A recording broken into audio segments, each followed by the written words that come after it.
সমস্ত আলেমদেরই কথা আল্লাহ এখানে বলেছে, সব আলেমকে আমভাবে বলেন, প্রকৃত জ্ঞান যাদের ভিতরে আছে। সম্মানিত উপস্থিতি, এই চ্যালেঞ্জ যেহেতু আল্লাহ তাআলা দিচ্ছেন, সুতরাং আমাদেরকে অবশ্যই আলেমদেরকে সম্মানের চোখে দেখতে হবে, তাদেরকে বিশেষ মর্যাদা দিতে হবে। কিন্তু দুঃখজনক হলেও সত্য, আজকে বর্তমান যুগে সবচেয়ে অবহেলিত যারা, তারা হচ্ছে আলেম, ঠিক না? সবচেয়ে অবহেলিত এই আলেমদের অবহেলিত যদি আলোচনা করতে যাই, আলোচনা অন্যদিকে যাবে, আমি সমালোচনার দিকে যাচ্ছি। যদি সবচেয়ে সমালোচনা বেশি করা হয় সোশ্যাল মিডিয়ায়, আপনি দেখবেন আলেম। আপনি কয়টা আলেমকে আপনি চলচ্চিত্রে পাবেন? আপনি খুঁজলেন তো, অশ্লীল জগতে কয়টা আলেম আছে আপনি কাউন্ট করবেন, লিস্ট করবেন। আর অন্যান্য ডিপার্টমেন্টের লোকেরা কয়টা আছে? দুর্নীতি, চাঁদাবাজি, সন্ত্রাসী, হত্যা, খুন, গুম, 5 বছরে 3 বছরের ধর্ষণের শিকার হচ্ছে, এগুলো কয়টা আলেম পাবে?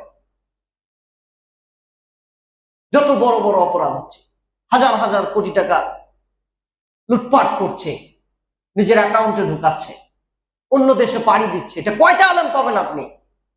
আপনি খুঁজলেন তো, লিস্ট করেন। আপনি নিজের বিবেককে প্রশ্ন করুন। আল্লাহ এমনি বলেনি যে আলেমরাই আল্লাহকে বেশি ভয় করে, এই কথা আল্লাহ বলছেন। আপনি কয়টা পাবেন? সীমিত, খুবই কম। আর 2-1টা যদি কিছু পায়, করেইনি, ওটাকে কি এমন ভাবে সমালোচনা করবে যে গোটা আলেম সমাজকে নষ্ট করবে।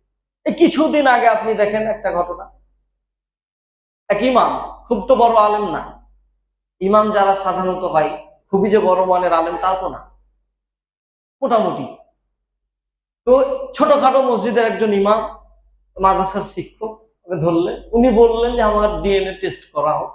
ডিএনএ টেস্ট করা বাদ দেওয়া, কি করলেন, ওর রিমান্ড পর্যন্ত হয়ে গেল। তো পরে জানা গেল যে নির্দোষ। আর এক ইমামকে কি করলেন, কত সমালোচনা করার, কত ফলো করে আপনি দেখেন, আর এক ইমামকে 3 মাস পর্যন্ত ওকে জেল খাটিয়ে দিয়েছে। পরে দেখা গেল যে ওই মেয়েটা এমন একটা, মানে এমন একজনের সাথে হয়েছে যে এটা এটা প্রকাশ করা যাবে না, পৃথিবীর কেউ বিশ্বাস করবে না। ডিএনএ টেস্ট করার পরে ধরা হয়েছে, 3 মাস জেল খাটলে, আর এই ভাইরাল দেখা গেল। এটা তো সবাই জানে না।